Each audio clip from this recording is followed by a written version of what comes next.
come for the body, I said. Pilate looked up.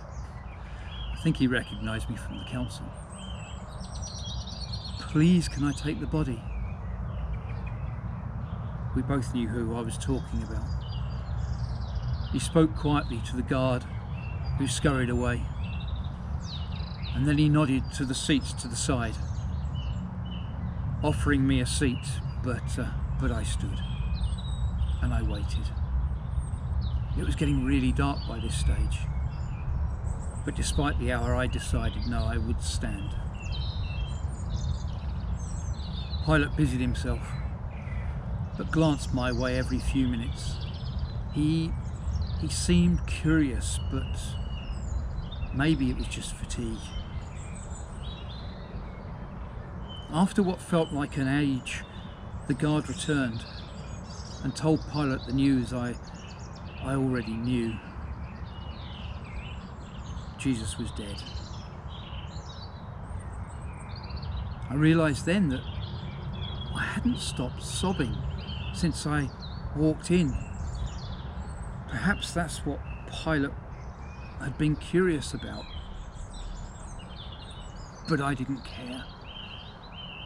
I stood where I was and said, "Can I have the body?"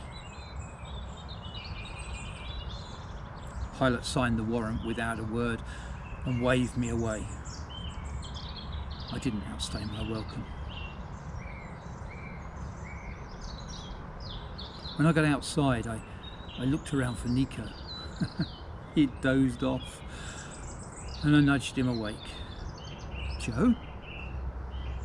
"Yes," I said. "I've got it." I helped him up, and we stood there, hands clasped, just a little longer than was intended. It was good to have a friend. We went quickly as we could back to Golgotha. The soldiers read the warrant, and without ceremony they lifted the cruciform down and left us to take the body.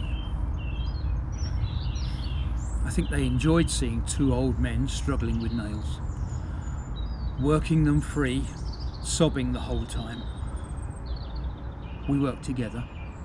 Neither of us were used to using our hands, working with our hands, but it wasn't quick work. We were soon bloodied and hurting. I noticed that as we laboured, neither of us looked at him in the face. Part shame,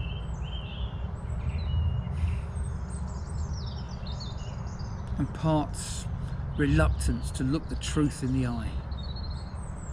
Our rabbi, our Lord, had been silenced for good. "Come on, let's get this done," Nico encouraged. "I've got the spice. Have you got the linen?"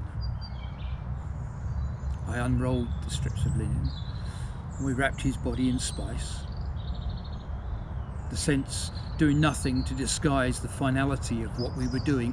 We didn't speak more than a few words, but there was comfort in the ritual that we were both practiced in. Treating the body of a well-loved friend or one of our family with the honour they deserved. This was no different, really. Although, in some ways, we were short of time, really. We dispensed with the normal psalm recitation and bowed together with a short prayer, affirming that divine judgment is righteous, although our hearts didn't feel like it.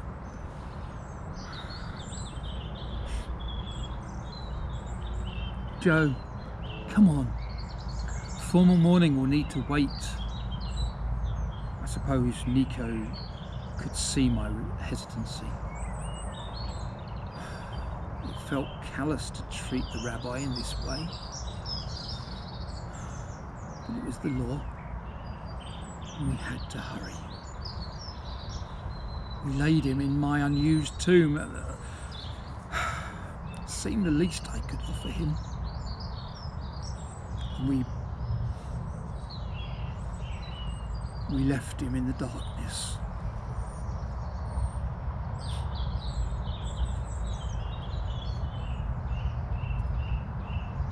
Nico gave me an uncharacteristic hug. There in the garden in the silence, I sobbed again. I couldn't help but think back. I am the way, the truth and the life, he said. I am the bread of life, he said. The Spirit gives life, he said. He promised us the light of life. He promised life to the full. I am the resurrection, he said. What was going on? Was it all just words? Just figurative language? Was this just a parable like all the rest?